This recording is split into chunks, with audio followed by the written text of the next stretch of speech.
Mesdames et messieurs, bonjour et bienvenue sur Business 24 Africa. Merci à vous tous qui nous suivez de par le monde dans cet autre numéro de Week-end politique. Nous sommes à 6 mois de l'élection présidentielle en Côte d'Ivoire et l'actualité politique, comme vous le savez, est dominée par le désormais cas Tidiane Thiam.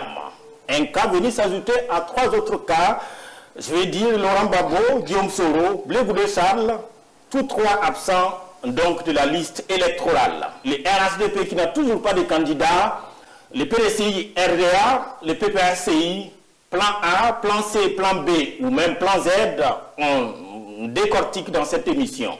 Au plan régional, la CEDEAO à Accra souffle ses 50 bougies. Il y a un anniversaire dans un contexte pour le moins difficile, car 3 de ses anciens membres désormais ont claqué la porte avec fracas. CEDEAO, 50 ans après, bilan et perspective. C'est ce qu'on va voir d'ailleurs avec mes 3 invités. Alors, pour parcourir donc cette émission, 52 minutes durant, j'ai l'immense bonheur de recevoir ici, à ma gauche, Aouya Kouakou. C'est un journaliste et consultant. Aouya, bonjour. Bonjour, cher confrère Badini.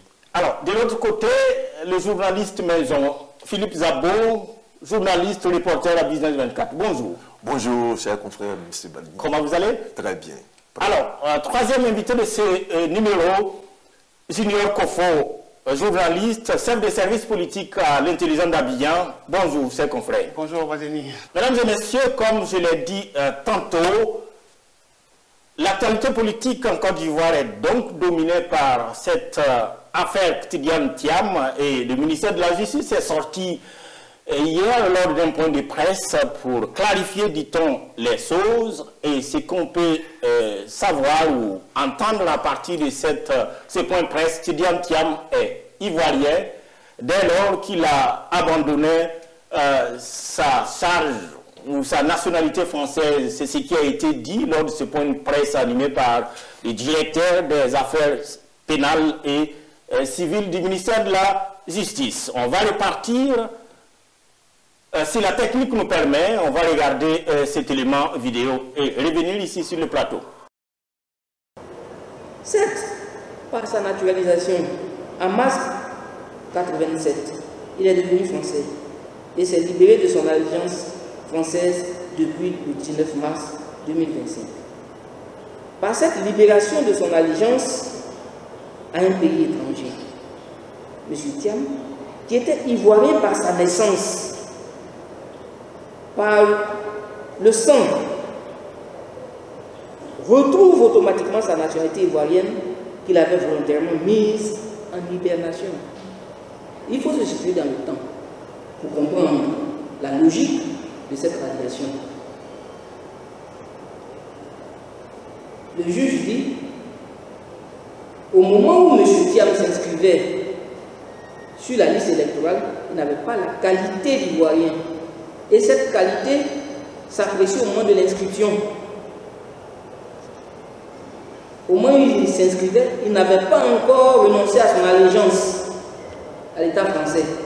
Voilà ce que dit le juge. De retour sur ce plateau, on retient tous, messieurs, les invités, que Tidiane Thiam est ivoirien dès lors qu'il a abandonné sa nationalité française. Mais bon, Zabo, vous qui avez été hier lors de ce point de presse, Tidiane Thiam n'est quand même pas sorti de l'auberge. C'est vrai, peut-être il redevient ivoirien, mais le problème reste en entier. Son nom reste écarté au niveau de la liste électorale. Oui, son nom reste écarté au niveau de la liste électorale, mais comme l'a dit le directeur de la DACP, c'est une affaire de temps. C'est une affaire de temps. Au moment où il s'inscrivait sur la liste électorale, il avait fait allégeance à la France, en prenant effectivement leur nationalité. Maintenant qu'il s'est dépourvu de cette nationalité en masse, si jamais il y a une nouvelle RLE, il peut s'inscrire et dans ce cas, son nom resterait sur la liste électorale. Donc c'est une affaire de timing. Voilà ce que je crois avoir compris de la conférence de presse du directeur de la DACP. Et le temps, c'est ce qui certainement va manquer à Ouya, puisque la CI clament, à qui veut l'entendre que RLE, de nouveau, c'est quasiment impossible. Alors, qu'est-ce qu'on fait? Le constat que je voulais faire, chers confrères, c'est que, vous voyez, il y a une décision de justice qui a été rendue, mais le ministère est obligé de monter au créneau à travers donc, le directeur des affaires civiles et pénales pour expliquer. Ce qui veut dire que l'affaire est grave, l'affaire défraie la chronique, l'affaire intéresse plus d'un Ivoirien et donc ça suscite des débats. Et lorsque le juridique rentre dans la politique, lorsque nous passons en des phases où il y a beaucoup de juridisme, alors il y a problème. Il faut analyser cette situation à l'aune même de la vie politique ivoirienne. Vous voyez, quand on remonte en 2000, vous allez voir la Côte d'Ivoire avec une constitution où on dit le candidat ne doit s'être jamais prévalu d'une autre nationalité, et le candidat doit n'avoir jamais renoncé à sa nationalité, le candidat doit être né ivoirien d'origine, de père et mère eux-mêmes ivoiriens d'origine. Vous voyez que les conflits ont commencé là. Et donc, le combat politique, le combat des acteurs politiques était de parvenir à des élections inclusives, démocratiques, en débarrassant la Constitution de beaucoup de points qui peuvent porter à conflit.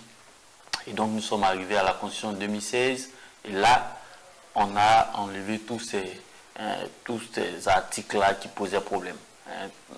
Aujourd'hui, on pensait qu'après l'élection de 2010, où il y a eu véritablement tous les candidats ont pu se présenter, on a pensé que la Côte d'Ivoire, après la parenthèse dangereuse, malencontreuse de 2020, où il y a eu encore une crise post-électorale célèbre, avec vraiment beaucoup de morts également, on a pensé qu'on allait passer à une autre phase, où il va y avoir une élection, où tout le monde est candidat, où les acteurs politiques pourront, à la suite de l'élection, pourront se saluer et féliciter les vainqueurs, le vainqueur pour que la Côte d'Ivoire reparte de nouveau. Mais on retombe encore dans le juridisme. On retombe encore dans... Thiam pendant 38 ans, il a perdu sa nationalité et donc il n'est pas sur la liste. Bon, du coup, il a renoncé, il redevient ivoirien. Comment on peut expliquer aux citoyens lambda que hier il n'était pas ivoirien, aujourd'hui il est devenu ivoirien? Vous voyez que ça devient compliqué. Et nous, en tant qu'observateurs, le souhait, c'est de faire en sorte qu'il y ait des élections inclusives, qu'il y ait des élections où chaque candidat puisse se présenter et que le peuple décide pour que, pour une fois, en Côte d'Ivoire, on puisse dire que il n'y a pas de crise post-électorale, il ne va pas se battre et qu'on puisse avoir des organes forts, des structures fortes pour que notre pays, avec le travail qui a été fait par le président actuel, puisse continuer sa marche vers le progrès. Alors, est-ce que pour cela, il faut aussi abandonner la loi, puisque si on se réfère à cet article 48 qui date des années 60, dit véritablement que tout Ivoirien qui prend une autre nationalité ne peut pas être candidat aux élections, à l'élection présidentielle. C'est pas ce que nous disons avant de vous passer la parole. C'est pas ce que nous disons. Nous disons que il faut l'intérêt général.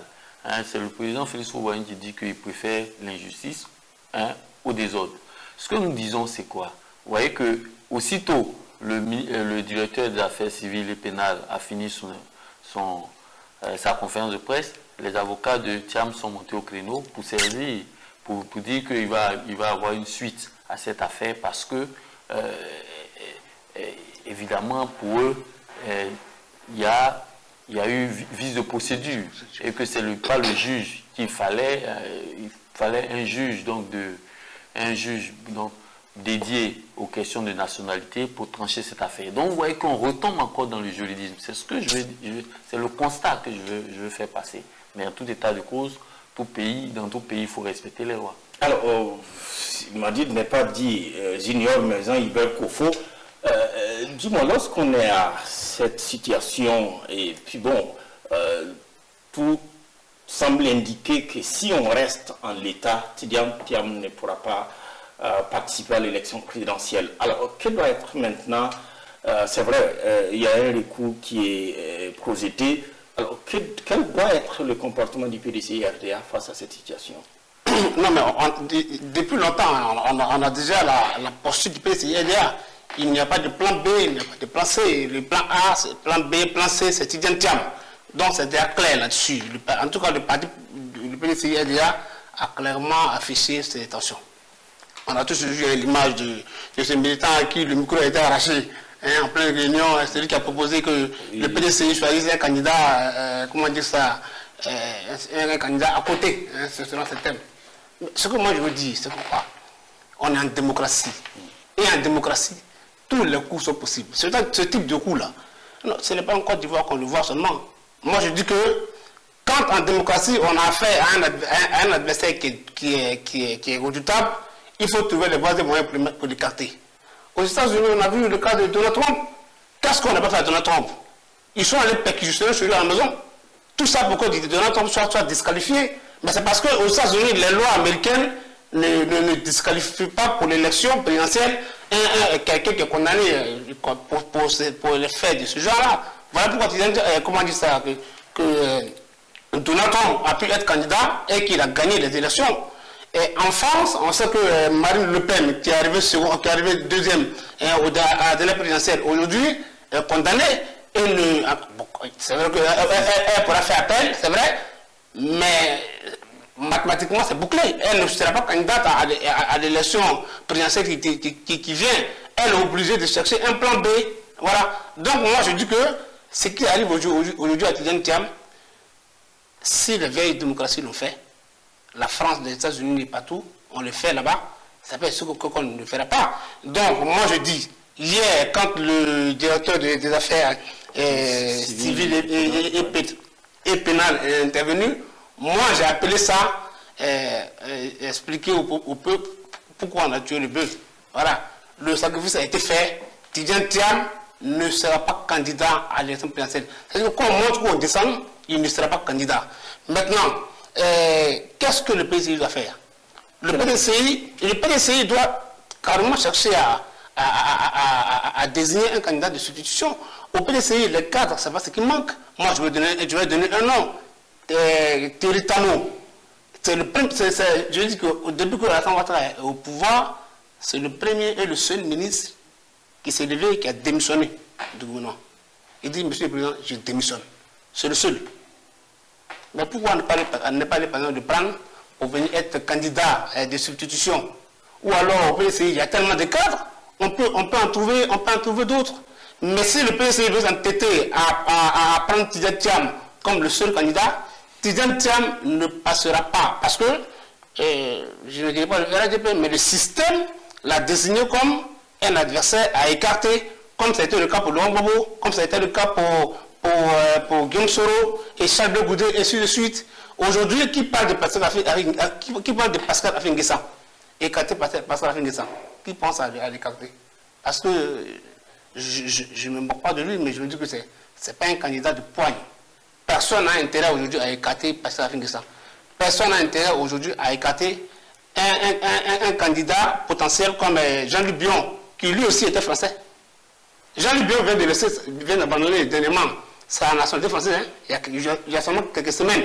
Mais lui aussi, au moment où il s'inscrivait là, il était français. Pourquoi lui, on ne le redit pas? Voilà un gars parti qui est là. Donc si lui, Jean-Luc Bion, on ne le redit pas, c'est parce qu'on estime que politiquement, il n'a pas de poids. Mais je dis en fait, on ne l'applique que l'arbre qui porte des fruits. Voilà. Aujourd'hui, c'est Tidiane Thiam qui est dans l'œil du cyclone, parce que c'est Tidiane Thiam qui est le candidat, on estime dangereux, parce qu'aujourd'hui, Laurent Gbagbo, il ne sera pas candidat. Charles Goudé, bon, depuis qu'il est arrivé politiquement, il n'a encore rien prouvé, il ne sera pas candidat. Mais Tidjane Thiam, lui,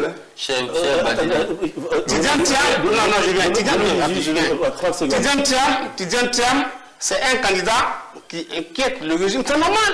Je dis, on est en démocratie. En démocratie, là, on ne donne pas la chicotte à l'adversaire pour se chicoter. Moi, je te mets à l'écart parce que j'estime que tu es un candidat sérieux qui peut me faire perdre de pouvoir. Je te mets à l'écart. C'est ce qui est arrivé. Avant peut-être de continuer, est-ce que ce n'est pas Tidjane Thiam qui a donné la chicotte à ses adversaires de le chicoter? Parce qu'en réalité, diriger un parti comme le PDC-RDA et être français à 6 mois d'élection, aller s'enrôler tout en sachant qu'il a une nationalité d'autre que l'ivoirienne, est-ce qu'en réalité tous les ingrédients ne sont pas réunis pour créer ces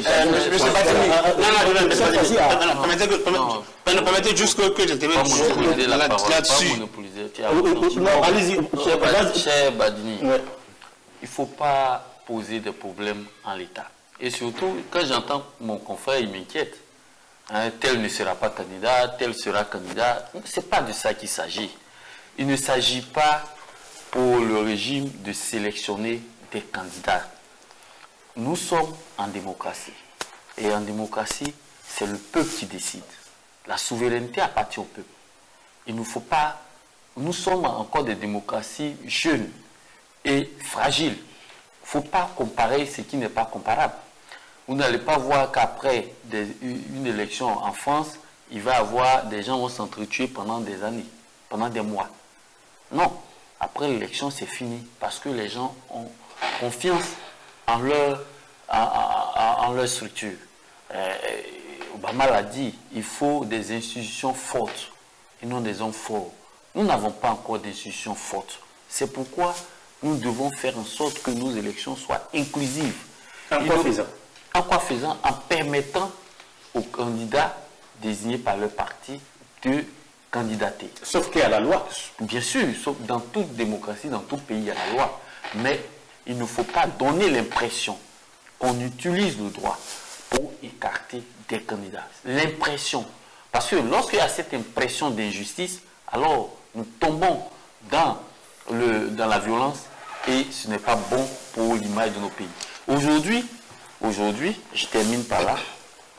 Ce que je veux dire, c'est que il faut faire cette argumentation à l'aune, au regard de notre passé. Je suis parti en 2000. En 2010, nous avons eu une crise post-électorale qui a fait plus de 3000 morts. En 2020, il y a eu une crise post-électorale qui a fait encore des centaines et des dizaines de morts.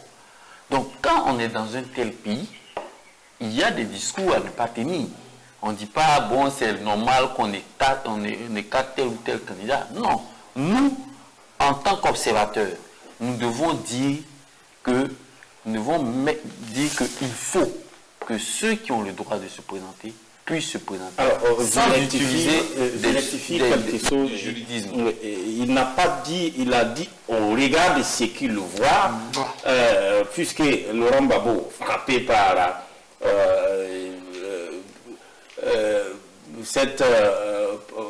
par sa condamnation, Charles Goudé également, malheureusement avec Tidjane Thiam qui se voit également rattrapé par cet article 48.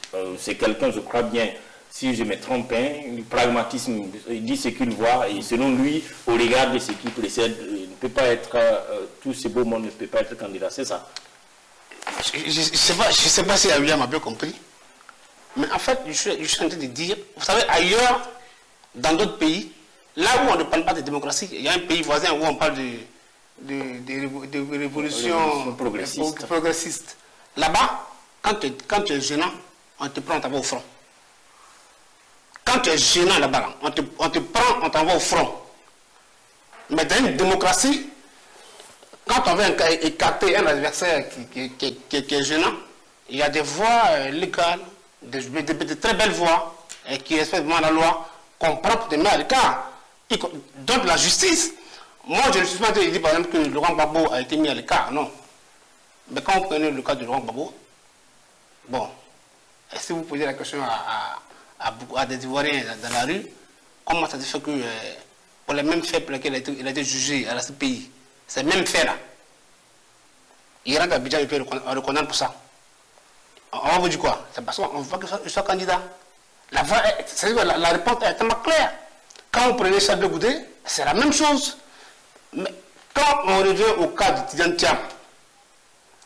Thiam, les avocats de Tidjane Thiam, ils ont dit hier qu'ils ont apporté au juge les preuves selon lesquelles le père de Tidjane Thiam est français.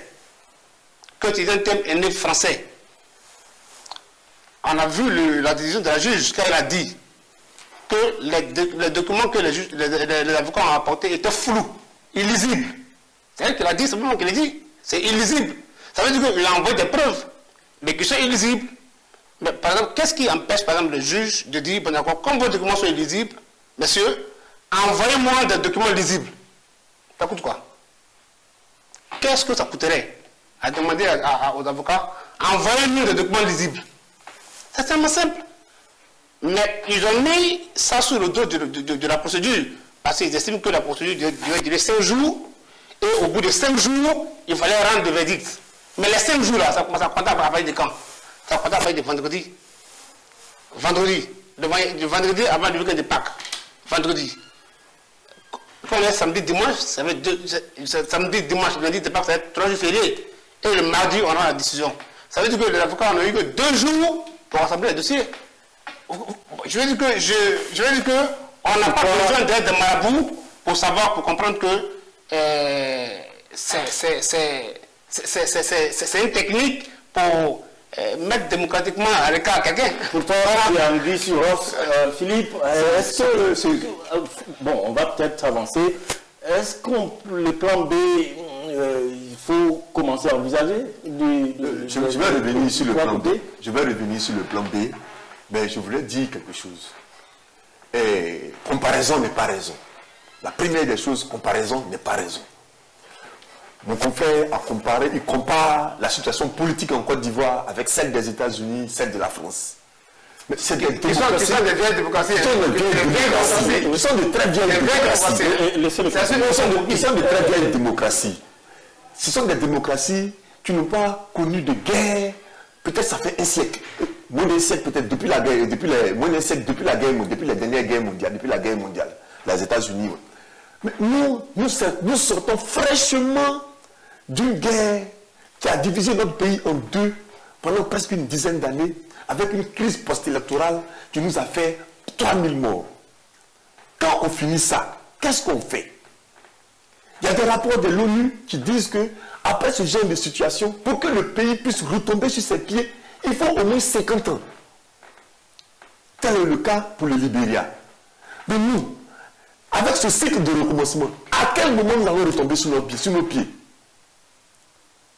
La loi est faite pour les hommes, par les hommes, mais pour les hommes, pas pour envoyer la mort. Et comme je suis d'accord avec le confrère, il faut qu'on s'asseye, qu'on réfléchisse et qu'on sorte de cette situation. Qui même a peut-être repoussé les élections de 2 ans, 3 ans, 4 ans. Ça dépendra du politique. Maintenant, en ce qui concerne le plan B, les plans B peut-être. Mais les plans B, un plan dit B, ce n'est pas une aventure. Un plan B se prépare. Un plan B se prépare. Joe Biden, le plan B qui n'a pas été préparé, a conduit le Parti démocrate à la catastrophe. Après son premier affrontement verbal avec Donald Trump. Donc un plan B pour le PDCI, mais c'est inimaginable. Un plan B pour le RHDP, c'est inimaginable. Nous sommes à 6 mois des élections. Un plan B pour le PPACI, c'est inimaginable. Nous sommes à un carrefour de l'inimaginable. Tous ces partis, à un moment donné, doivent garder raison et puis peut-être... Alors la solution, et puis bon... moi je suis d'accord quand il dit qu'un plan B pour le RDP c'est inimaginable. Non. Le président Alassane Ouattara il a dit que c'est vrai, il se sent encore en bon état pour y aller, mais il a une demi-douzaine, c'est pas moi qui l'ai dit, c'est lui qui l'a dit, il a une demi-douzaine de cadres qui sont présidentiels. Donc le plan B, ça veut dire une demi-douzaine, ça fait 6, non? Donc A, B, C, D, E, F. C'est-à-dire le RDP a jusqu'à un plan F. Voilà, donc, pour moi qu'on me dise que le RDP n'a pas de plan B. Je voulais rapidement dire et puis bon, on va passer à un autre point. Il faut être honnête qu'on a 6 mois d'élection. L'élection présidentielle, ce n'est pas une élection de mairie, ni encore moins que je minimise l'élection du maire. Mais il faut avoir une volonté. Il faut que le candidat soit préparé. Il faut que le candidat soit connu. Aujourd'hui, quand vous prenez... pourquoi est-ce que le RDP clame à tout vent qu'il faut que ça soit à l'Assemblée Ouattara? Pourquoi les femmes même disent qu'elles ont déjà mobilisé leur caution pour le président Ouattara? Parce qu'ils pensent que c'est le meilleur cheval. Donc aujourd'hui, un autre parti ne peut pas dire il faut choisir tel candidat de tel bord politique. Non, ce n'est pas aux autres partis de choisir les candidats des autres. En Côte d'Ivoire, on sait qu'il y a eu des périodes où le président Ouattara, par exemple, ne devait pas être candidat. Mais on s'est assis, on a échangé, on a trouvé la solution. Le président Ouattara était candidat, le président Ouattara a gagné. Ce qui veut dire que le dialogue là, ne doit pas nous fuir. Surtout, moi je dis aux confrères, et surtout nous qui forgeons l'opinion, nous devons toujours être dans la vision de créer l'unité. Nous devons être dans la vision de dire qu'il faut trouver la bonne solution. Nous ne devons pas parler comme les hommes politiques pour dire là, voilà, ils ont telle personne. On va aller dans la vision, on va pouvoir trouver l'unité. Déjà, moi, je pense que le RADP a suffisamment de temps pour choisir un candidat B. On sait qu'actuellement, c'est le président Ouattara qui est le candidat. Que le RADP. C'est pas encore. Que les 4 veulent. Mais le RADP a prévu organiser son congrès dans le mois de mai. En juin. Ok, reportage juin. Ok. Dans le reportage juin, ça veut dire que le RADP a jusqu'en juin pour décider de qui sera le candidat. Le président Alassane Ouattara, moi j'ai échangé une fois avec des militants du RADP qui me disent que même si le président Alassane Ouattara décidait qu'un bouton soit le candidat du RADP, ce candidat gagnerait. Je dis ça mais je veux dire que si le président Alassane Ouattara aujourd'hui décidait que ça soit Aouya qui est le candidat du RADP et que le président Alassane Ouattara bat campagne sérieusement pour le candidat Aouya, mais il n'y a pas de raison que les militants du RADP ne le suivent pas. On a vu au Sénégal avec Ousmane Sonko, à l'espèce de combien de temps Diomaye Faye a été désigné comme candidat de leur mouvement. Mais ils ont gagné l'élection. Voilà, donc ce n'est pas tant l'individu qui compte, mais généralement c'est le leader. Quand le leader il donne le cap, tout le monde suit et tout le monde va. Dernièrement, pour finir, c'est que le président Alassane Ouattara, moi je suis content du fait que, franchement, que le président Laurent Gbagbo, en tout cas, on tire vers une non-candidature du président Laurent Gbagbo. Moi je suis content pour ça.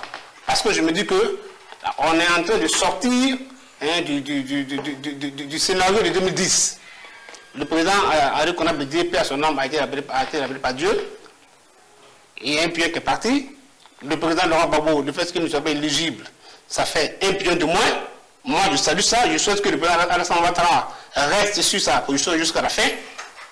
Mais le dernier pion qui reste, c'est le président Alassane Ouattara lui-même.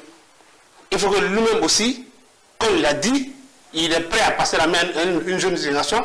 Il faut qu'il arrive à partir lui-même et qu'il désigne un vrai candidat.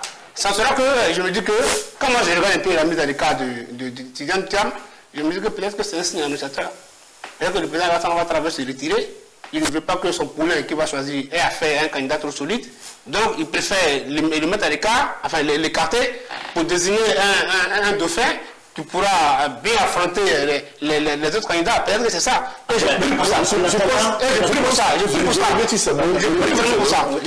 pense qu'il fait preuve d'un peu de machiavélisme.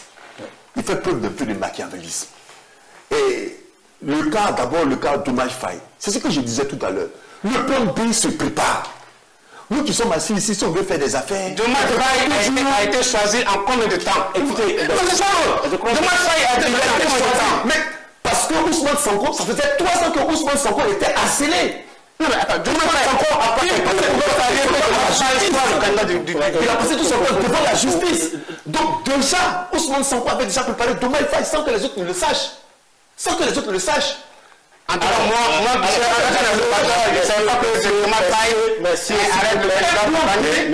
il se prépare. Quand il ne se prépare pas, il perd. Et c'est ce que le camarade Harris nous a prouvé. Non, le président lorsqu'on va parler tous ensemble, on ne va pas se comprendre. Et d'ailleurs, même on va proposer à nos téléspectateurs de poursuivre ce débat à la maison.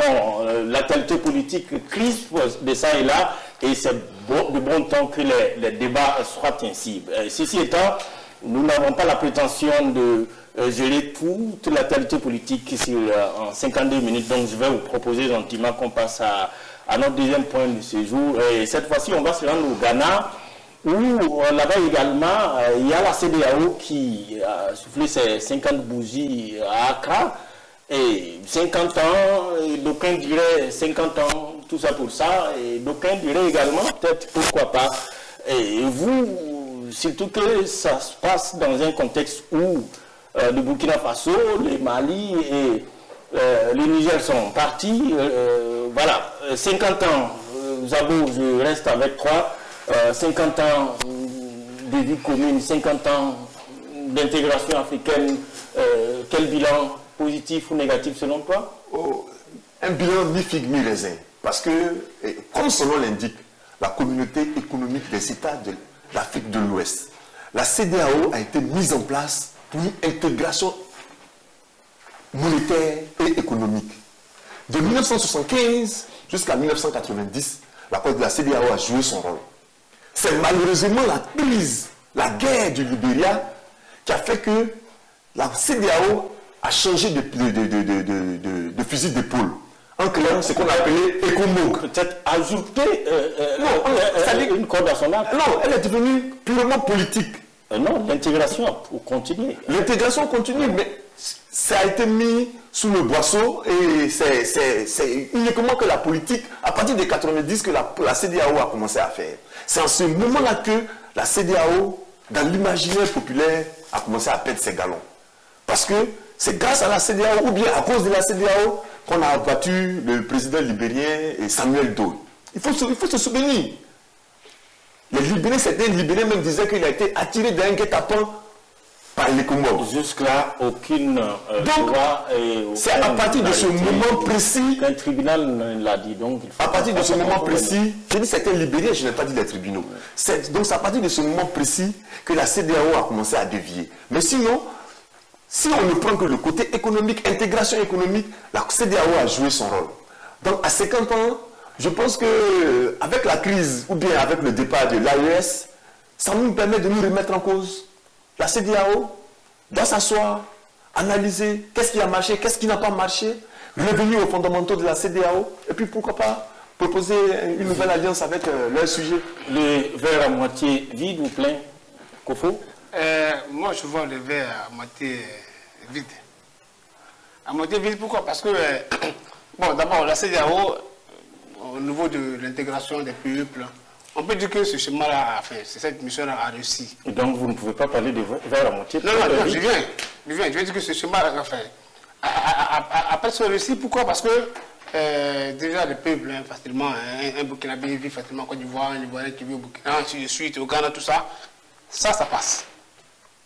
Là où l'affaire a échoué, d'abord au niveau des hommes d'affaires, moi je me souviens très bien qu'on était à un conseil des ministres où on a posé une question au ministre Amadou Koulibaly sur l'intégration des hommes d'affaires ivoiriens dans les autres pays de la CEDEAO. Et les hommes d'affaires, il semble que les hommes d'affaires n'arrivent pas à s'installer facilement dans les autres pays. Parce qu'il y a une sorte de protectorat des marchés au plan national qui font que les hommes d'affaires ivoiriens n'arrivent pas à s'installer ailleurs dans les autres pays de la CEDEAO. Et ça, je pense que pour un pays, enfin pour une sous-région qui se veut, enfin on parle de libre circulation des biens et des personnes, tout ça, de commerce, tout ça, je pense que ça c'est raté. Ça c'est raté. Secondo, l'autre élément qui est raté, et pourquoi les populations en veulent à la CEDEAO, c'est la légèreté que la CEDEAO fait au niveau de la gestion des crises politiques. La crise politique. Vous voyez que la Côte d'Ivoire aujourd'hui, vous voyez que la situation, comment la situation est. Des candidats qui se sont écartés, tout ça, la tension qui monte. je n'ai pas encore vu une seule mission de la CEDEAO ici. Je n'ai pas encore vu une seule mission de la CEDEAO. Peut-être qu'elle considère que ce n'est pas encore le moment. D'accord, mais l'ONU est venue. Ben ça, c'est... oui. Oui, l'ONU est venue. L'ONU est venue pour et a rencontré... la demande, ça c'est... la demande, je ne sais pas si c'est la demande. Laurent Gbagbo avait dit que l'ONU avait déjà envoyé un courrier. Il n'a pas dit que l'ONU enverrait un émissaire. Il a dit l'ONU a déjà envoyé un courrier au gouvernement de Côte d'Ivoire pour dire mettez Gbagbo. C'est ce qu'il a dit. Il n'a pas dit que l'ONU va envoyer un émissaire. Donc, jusqu'à preuve du contraire, je ne sais pas si à la demande de qui ce dernier est venu. Mais toujours est-il que l'ONU a envoyé un émissaire pour venir rencontrer les différentes parties. Ces rencontres sont annuelles. Hein. Voilà. L'ONU chaque année. Bon, ok. Mais au moins. Soit en période électorale ou pas. Oui, mais au moins, par rapport à la situation qui prévoit actuellement, au moins l'ONU est venue. Alors, donc, moi, je n'ai pas vu un seul émissaire. Maintenant, moi, je déplore cette CEDEAO qui est plus véhémente, qui réagit qui est plus virulente dans la réaction. Quand il y a, je ne soutiens pas le coup d'État, ça il faut être clair là-dessus. Mais quand ça se gâte, mais qui n'est jamais là, quand il faut éviter les causes de ces coups d'État. C'est ça aussi. Il faut que la CEDEAO, par exemple, puisse intervenir quand dans un pays, on estime qu'un chef d'État a tendu le coup au droit pour essayer de passer le nombre de mandats qu'il doit faire. Par exemple, quand on prend le cas du Togo, où Yassine Béfis a réussi à changer la constitution pour passer à un régime, je ne sais plus quoi, pour rester au pouvoir. Vous voyez que ça c'est des mesures, c'est des choses face auxquelles, normalement, la CEDEAO doit réagir. Mais quand la CEDEAO reste silencieuse face à des situations comme ça, le jour où ça se gâte, voilà. Il faut dire que la CEDEAO a fait de bonnes choses. Quand vous voyez qu'aujourd'hui, la libre circulation des biens et des personnes est tout de même une réalité. Aujourd'hui, on n'a pas besoin de visa pour aller au Sénégal, on n'a pas besoin de visa pour aller au Libéria, on n'a pas besoin de visa pour parcourir les 15 pays de la CEDEAO. C'est un fait. La CEDEAO, aujourd'hui, s'est engagée à construire, à faire une intégration au niveau des infrastructures routières. Vous voyez qu'on parle de plus en plus de la route Côte d'Ivoire-Nigeria, on parle de certaines routes, de certaines voies pour relier, c'était des projets. La CEDEAO, le corridor Abidjan-Lagos, la CEDEAO est sur des projets, par exemple, de connexion au niveau de l'Internet. La CEDEAO a fait beaucoup. Même au niveau de la paix, vous voyez que notre sous-région, en dehors de ces dernières années, en dehors de tout ce qui concerne, comment dire, les crises liées aux attaques, au terrorisme, ouais. Notre sous-région est l'une des sous-régions les plus en paix. En Guinée aussi. Notre sous-région est l'une des plus régions en paix. Vous voyez aujourd'hui, vous allez en Afrique centrale, vous avez la RDC qui s'embrase. Et tout ça, c'est parce que nos chefs d'État se parlent. Donc, ça a évité les conflits entre États. La CEDEAO a réalisé, c'est vrai qu'il a parlé de Libéria en ce moment, mais ça a pu être circonscrit. Si on n'avait pas cette organisation, je ne suis pas sûr que cette crise-là ne se serait pas généralisée. Donc la CEDEAO a fait de grandes choses. Mais évidemment, comme toute organisation, il y a des faiblesses. Et ces faiblesses, pour la première fois, trois États sortent. C'est inédit. C'est vrai que par le passé, en 2000, la Mauritanie est sortie, mais ce n'était pas pour cette même raison, c'était pour d'autres raisons. Mais là, c'est trois États qui sortent, et ces trois États, leur raison c'est quoi? C'est l'influence des puissances étrangères, c'est le fait qu'elles n'ont pas été, le fait que ces États plutôt n'ont pas été assistés lorsqu'ils ont été attaqués, ils ont eu des attaques terroristes, c'est le fait que... Est-ce que ce n'est pas l'adage qui dit que lorsqu'on veut tirer son chien, on l'accuse de rage? Est-ce que ces trois pays, aujourd'hui, quand on parle d'influence étrangère, ils n'ont pas quelque chose à se reprocher? Je termine donc pour dire que ces États-là ont évoqué des raisons. Sont-elles fondées ou pas? En tout cas, elles ont évoqué des raisons quand elles disent qu'elles n'ont pas été assistées. Quand ils disent, ces États, quand ils disent que lorsqu'ils ont subi des sanctions illégales, irrégulières et inhumaines, je cite, et ce sont ces États qui se plaignent. Donc, ce qui veut dire que, quelque part, il y a eu des manquements.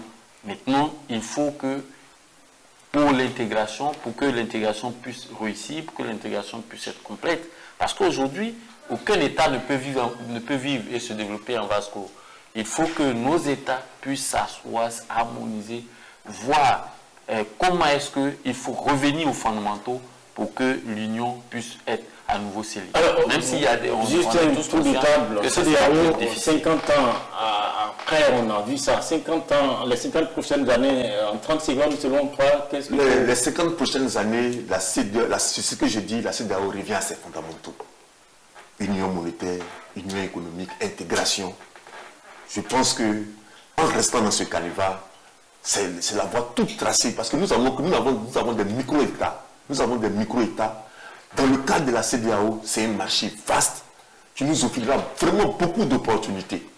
Qu'on abandonne la politique, que la CEDEAO abandonne la politique, qu'elle se consacre à ses fondamentaux, à l'économie, et je pense que ça ira mieux. Alors, est-ce que la CEDEAO n'est pas victime de ses ambitions? Parce que vouloir insérer la bonne gouvernance et la démocratie pour une sous-région comme la CEDEAO qui s'est voulue exemplaire, est-ce qu'en réalité, ce n'est pas pour ça qu'on en veut tant à cette organisation? Mais dès lors que la CEDEAO s'octroie une mission de, comme tu as dit, d'instaurer la démocratie et tout ça, et que dans certains pays, on estime, je veux dire, certains citoyens estiment que la démocratie est piétinée et que la CEDEAO ne réagit pas, mais voilà où part le désamour avec la CEDEAO.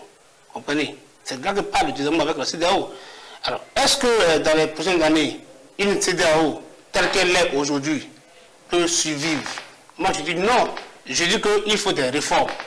Il faut des réformes, il faut que la CEDEAO engage. Cite-moi quoi, et puis on va passer à...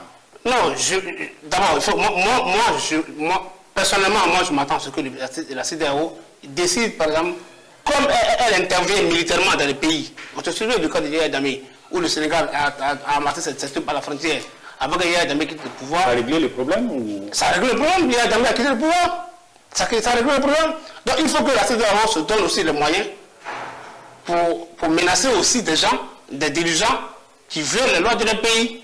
Il faut que ça aussi, ça arrive. Quand ça va arriver à ça, je pense que déjà au niveau des peuples, les peuples vont commencer à aimer leur CEDEAO, retrouver leur CEDEAO tel qu'ils aiment, et puis après on verra la suite. Alors, Aouya, perspective? Perspective, comme l'a dit le confrère Zabo, le problème aujourd'hui c'est l'aspect politique.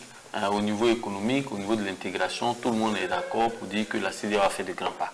Au niveau politique, beaucoup reste à faire. Mais c'est à l'instar de nos pays. Donc faut-il abandonner l'aspect politique? Non, on ne peut pas l'abandonner parce qu'aujourd'hui, évidemment, tu ne peux pas créer une organisation sans parler de paix, sans parler d'intégration politique. Mais c'est à l'instar de nos pays eux-mêmes qui n'ont pas d'institutions fortes. Qui, même si la CEDEAO prend des recommandations, je ne sais pas, certains pays ne vont pas les respecter. Donc, tout cela, c'est vous dire qu'il faut aller pas à pas. Les perspectives, nous devons toujours continuer de faire en sorte que l'unité puisse demeurer et de faire prévaloir l'économie, bien sûr, mais de travailler à ce que le volet politique puisse être accepté par l'ensemble. On va faire un tour de table avant certainement de se quitter. Alors, Aouya, un mot peut-être pour la Côte d'Ivoire ou pour la CEDEAO? Je rêve d'une Côte d'Ivoire où il y aura des élections inclusives, où le vainqueur sera félicité par les vaincus, où il n'y aura pas de crise post-électorale, où les acteurs politiques vont se parler et où les populations vont vivre dans la paix et dans la quiétude. Et au niveau de la CEDEAO, également, je pense qu'il faut que les négociations puissent continuer. C'est vrai qu'après l'accord de Lipta Gouma en septembre 2023, il sera difficile, avec la création de l'AES, il sera difficile pour ces pays-là de revenir, mais il faut continuer à échanger. Alors, votre mot de fin, Philippe Zabo? Que l'unité puisse demeurer au sein de notre sous-région. Merci. Mon mot de fin, c'est que la Côte d'Ivoire retombe sur ses pieds. Les lois sont faites pour les hommes et par les hommes, pour donner la paix, pas pour les détruire. Donc, mon mot de fin, que les Ivoiriens s'asseyent, qu'ils réfléchissent et qu'ils trouvent la solution pour que vraiment tout aille de l'avant. Ouais, mon mot de fin, c'est que c'est vrai que le gouvernement n'aime pas trop attendre parler de dialogue politique, d'ouvrir un dialogue avec le gouvernement et l'opposition. Mais je pense que ça pourrait être vraiment l'une des voies par lesquelles on pourrait aboutir à une élection apaisée. Vivement que ces élections soient vraiment apaisées, inclusives, comme l'a dit mon frère Aya, et vraiment qu'à la fin, on ait la paix, surtout la paix. Parce qu'on a vécu la crise de 2010 et on n'a pas envie de revivre une situation comme ça.